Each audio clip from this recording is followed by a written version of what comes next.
Hello friends, I'm Error Slayer and today, I'll show you how to generate Roblox AI images with Grok. First of all, Grok is X's AI. Therefore, the first step is to log into X. If you don't have an account, you can quickly register. After logging in, click on Grok in the menu on the left.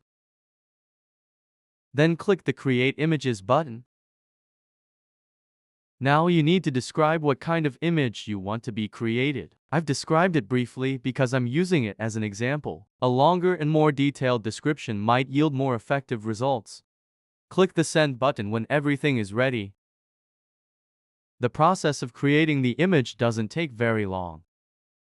As you can see, 2 images matching my description have been generated. If there is anything you don't like in the image and would like it changed, please write it in this section so that the image can be regenerated.